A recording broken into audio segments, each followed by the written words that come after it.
नमस्कार। पश्चिम बंगाल को लेकर पहले चरण की वोटिंग के ठीक पहले यहां पर 16 जिले और 152 सीटों पर सटीक विश्लेषण सामने आ चुका है, क्योंकि पहले चरण में चौंकाने वाले आंकड़े सामने आ रहे हैं। तो पहले चरण की 152 सीटों पर कौन आगे और कौन पीछे नजर आ रहा है, इसको लेकर सटीक और महत्वपूर्ण आंकड़े सामने आ चुके हैं, क्योंकि अपने अपने जीत के दावे किए जा रहे हैं और पहला चरण ही तय कर देगा आखिर पश्चिम बंगाल में किसकी लहर और किसकी हवा दिखाई दे रही है। क्योंकि पहला चरण महत्वपूर्ण इसलिए है क्योंकि 2021 में भी यहां पर कांटे की टक्कर देखने को मिली थी और इस बार क्या कुछ आंकड़े हैं, क्योंकि अपने अपने घोषणा पत्र और अपने अपने बड़े ऐलान किए गए हैं। 16 जिलों पर पहले फेज में वोटिंग होने जा रही है और इन 16 जिलों की 152 सीटों पर 2021 में भारतीय जनता पार्टी को 59 सीटें और टीएमसी को यहां पर 92 सीटें पर जीत मिली थी। यानी यहां पर जो आंकड़े हैं वो क्या 2026 में यहां पर आश्वास होंगे या बराबर की टक्कर देखने को मिलेगी या फिर बढ़त देखने को मिलने जा रही है, इस पर महत्वपूर्ण आंकड़े सामने आ चुके हैं। क्योंकि टीएमसी ने अपने घोषणा पत्र में कई बड़े ऐलान किए हैं और जो महिलाओं को लेकर खासकर जो योजना है लक्ष्मी भंडार योजना, इसको लेकर 500 रुपए बढ़ोतरी का ऐलान ममता बनर्जी ने किया है और ये योजना 2021 से लागू है और इसका फायदा सामान्य वर्ग की महिलाओं को भी और यहां पर SC/ST महिलाओं को भी इस योजना का फायदा मिल रहा है और 18 से 60 वर्ष के बीच की आयु की महिलाओं को इस योजना का फायदा मिल रहा है। और इससे पहले कई चुनाव में देखा है कि जिस राज्य में जिसकी सरकार है और महिलाओं को लेकर जो यहां पर योजना लागू की गई है और फायदा अगर उनको मिला है तो सरकार उसकी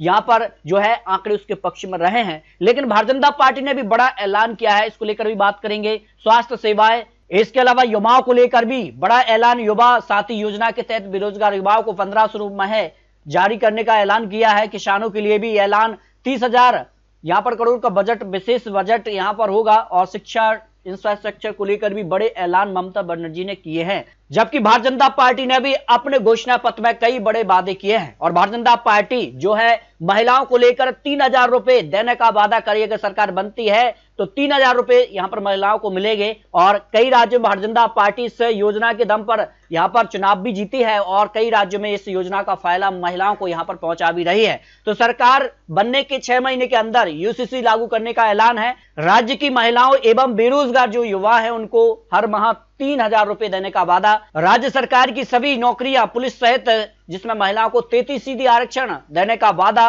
और सरकार बनने के 45 दिन के भीतर जो यहां पर सरकारी कर्मी हैं उनको 7वें वेतन आयोग का ऐलान भी किया है। और किसानों को लेकर भी यहां पर बड़ा ऐलान है। किसानों को जो किसान सम्मान निधि इसमें 3,000 रुपए अतिरिक्त देने का भी वादा भाजपा सरकार करती नजर आ रही है। क्या इन वादों के दम पर भारतीय जनता पार्टी वापसी करने जा रही है, इसको लेकर पहला चरण महत्वपूर्ण है। अपने अपने चुनावी वादे, अब उम्मीदवारों का भी ऐलान हो चुका है और इसके बाद क्या कुछ बड़ा उलटफेर है, क्योंकि दूसरा चरण तो सीधे तौर पर ममता बनर्जी ने 2021 में एक तरफा जीत हासिल की थी, इसलिए पहला चरण महत्वपूर्ण माना जा रहा है। और पहले चरण में भारतीय जनता पार्टी ने यहां पर टक्कर दी थी, लेकिन दूसरे चरण में 2021 के आंकड़े हैं 18 सीटें मिली थी भारतीय जनता पार्टी को 142 सीटों में से और टीएमसी को 123 सीटें यहां पर जो है 2021 में इन 142 सीटों में से जीत मिली थी। तो पहला चरण इसलिए ही महत्वपूर्ण माना जा रहा है और पहले चरण को लेकर अब यहां पर योगी आदित्यनाथ समेत भारतीय जनता पार्टी के बड़े नेता चुनावी मैदान में उतर गए हैं।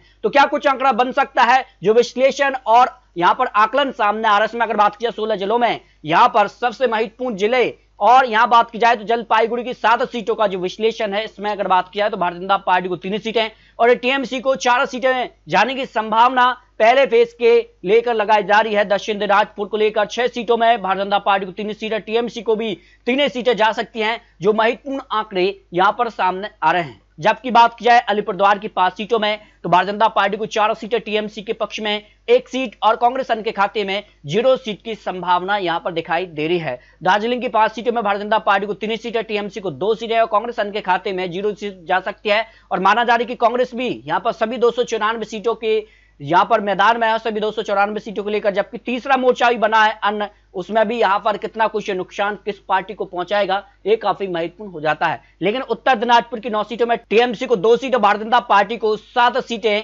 जा सकती हैं, जो विश्लेषण सामने आ रहा है। कांग्रेस अन्य के खाते में यहां पर 0 विधानसभा सीटें जा सकती है।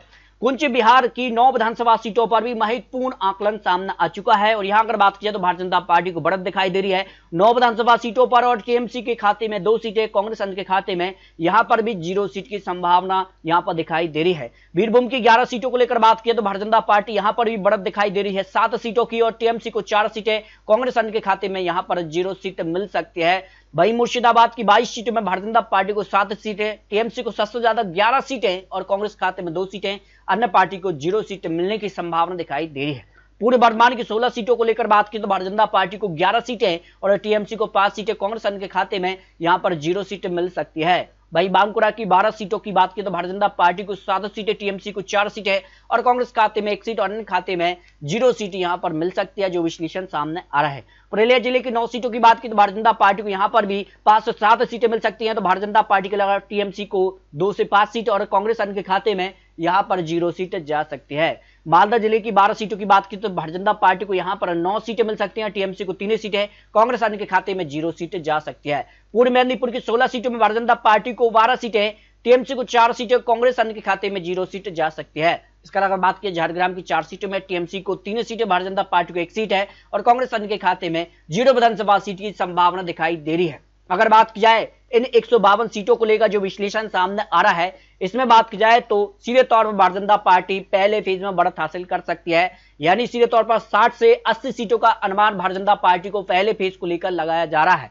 भाई टीएमसी की बात किया तो टीएमसी को 70 से लेकर यहां पर 80 बीच के करीब है, यहां पर सीटें जा सकती हैं। कांग्रेस के खाते में भी 0 से 5 सीट का अनुमान सामने आ रहा है। तो सीधे तौर पर भारतीय जनता पार्टी और टीएमसी में पहले फेज में कड़ी टक्कर दिखाई दे रही है, जो अनुमान विश्लेषण सामने आ रहा है, क्योंकि पहला फेज ही निर्णायक है और ऐसे में जो यहां पर बड़े बड़े दिग्गज नेता है चुनावी मैदान में प्रचार करते नजर आ रहे हैं और घोषणा पत्र के बाद सीधे तौर पर पश्चिम बंगाल में जो आंकड़े हैं वो अब सीधे तौर पर कांटे की टक्कर के दिखाई दे रहे हैं। फिर भी ये चुनावी आंकड़े, चुनावी अनुमान है, 4 मई को नतीजे सामने आएंगे, आखिर पश्चिम बंगाल में किसकी सरकार बनने जा रही है। तो इंतजार करते हैं 4 मई का, लेकिन दूसरे चरण को लेकर भी बहुत जल्द आपको महत्वपूर्ण आंकड़े दिखाने जा रहे हैं। आपको क्या लगता है पश्चिम बंगाल को लेकर अपना रख सकते हैं? मिलते हैं नए आंकड़ों के साथ, तब तक लीजिए जय हिंद, जय भारत।